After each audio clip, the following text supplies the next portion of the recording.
ఇథియోపియాలో జరిగిన రోడ్డు ప్రమాదంలో 71 మంది మృత్యువాత పడ్డారు. కిక్కిరిసిన ట్రక్కు నేరుగా నదిలోనికి దూసుకుపోవడంతో మృతుల సంఖ్య మరింతగా పెరిగే అవకాశాలు ఉన్నట్లుగా స్థానిక అధికారులు తెలిపారు. ఇథియోపియా రాజధాని ఆడిస్ అబాబాకు సుమారు 300 కిలోమీటర్ల దూరంలో సిడిమా రాష్ట్రంలో ఈ ప్రమాదం చోటు చేసుకుందని సిడిమా పోలీస్ కమిషనర్ ఫేస్బుక్ పోస్టులో తెలియజేశారు.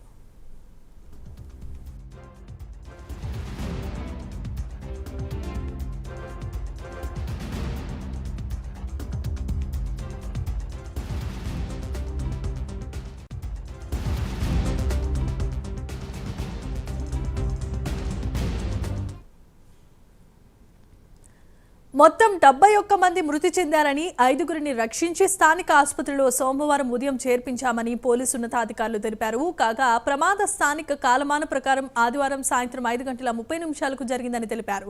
ప్రత్యక్ష సాక్షుల కథనం ప్రకారం బ్రిడ్జి మీద నుంచి ప్రయాణిస్తున్న ట్రక్కు పట్టు నదిలోనికి పడిందని చెబుతున్నారు. కాగా రోడ్డు పలు వంపులు తిరిగి ఉందని, ఓవర్లోడ్ కారణంగానే పట్టు తప్పి ట్రక్ నదిలో పడిందని చెప్పారు.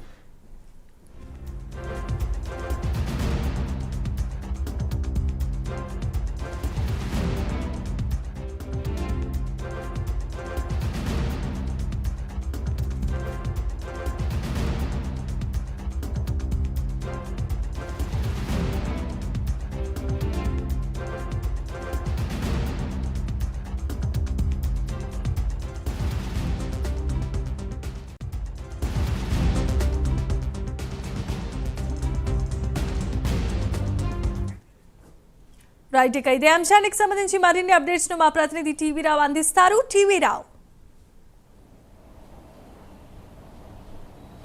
జెమిమా, ఇథియోపియా రాజధాని ఆడిస్ అబాబాకు 300 కిలోమీటర్ల దూరంలో ఉన్నటువంటి సిడిమా ప్రాంతంలో ఒక ట్రక్కు బోల్తా పట్టడం, అదుపు తప్పి నేరుగా పక్కనే ఉన్నటువంటి నదిలో పడిపోవడంతో ఆ నదిలో మొత్తం కూడా దాదాపుగా 76 మంది ఇందులో ప్రయాణిస్తున్నటువంటి పరిస్థితి. మరి ఈ 76 మందిలో 5గురిని కాపాడారు. మరి వీరి పరిస్థితి కూడా విషమంగా ఉండడంతో స్థానికంగా ఉన్నటువంటి ఆసుపత్రికి తరలించారు.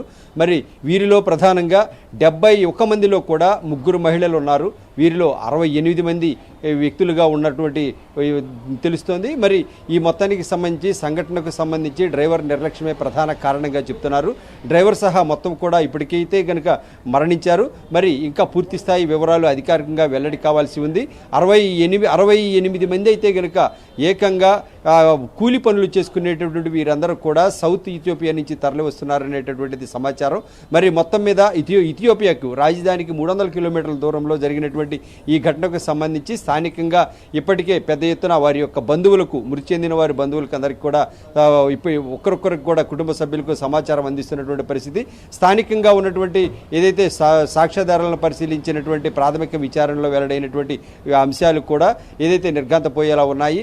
ప్రధానంగా పార్కింగ్ చేసినటువంటి వాహనం దాన్ని టర్న్ చేసుకునేటువంటి పరిస్థితుల్లో అదుపు తప్పి ఒకే ట్రక్కులో ఏకంగా 70 మందికి పైగా ప్రయాణిస్తున్నటువంటి ఈ పరిస్థితి చూస్తే కనుక ఇది ఎక్కడైనా ప్రధాన రోడ్లపై కూడా ఎక్కడైనా కూడా పడిపోయే ప్రమాదం ఉందనేటటువంటిది స్థానికులు కూడా చెప్తున్నటువంటి మాట. ఈ స్థానికులు ఇచ్చినటువంటి మా వాంగ్మూలం ప్రకారం అయితే ఇది ఏదైతే నది ఇటువంటి ప్రమాదకరమైనటువంటి సన్న రోడ్లుగా ఉంటాయి కాబట్టి ఈ ప్రమాదకరమైనటువంటి రోడ్లపై నదుల వద్ద ఇటువంటి భారీగా రోజు వెళ్తున్నటువంటి పరిస్థితి కూలీలు. మరి ఈ రోజు వెళ్తున్నటువంటి క్రమంలో ఈ రోజు కూడా ఆ ప్రాంతానికి వచ్చినటువంటి ఈ ట్రక్ ఒకసారిగా అదుపు తప్పి ఈ పక్కనే ఉన్నటువంటి నదిలో పడడమే ఈ యొక్క సంఘటనకు ప్రధాన కారణంగా చెప్తున్నారు. మరి ఏది ఏమైనా అధికారులైతే కనుక అధికారులు అలాగే సహాయక సిబ్బంది మృతదేహాలను వెలికితీసే పనిలో ఉన్నారు.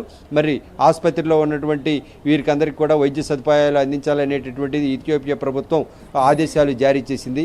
ఏది ఏమైనా జరిగినటువంటి ఘటనకు చూసి స్థానికంగా ఆర్తనాదాలు అయితే మిన్నంటుతున్నటువంటి పరిస్థితి ఇక్కడ స్పష్టంగా కనిపిస్తోంది. Jemimah. Right, thanks for the updates TV Rao.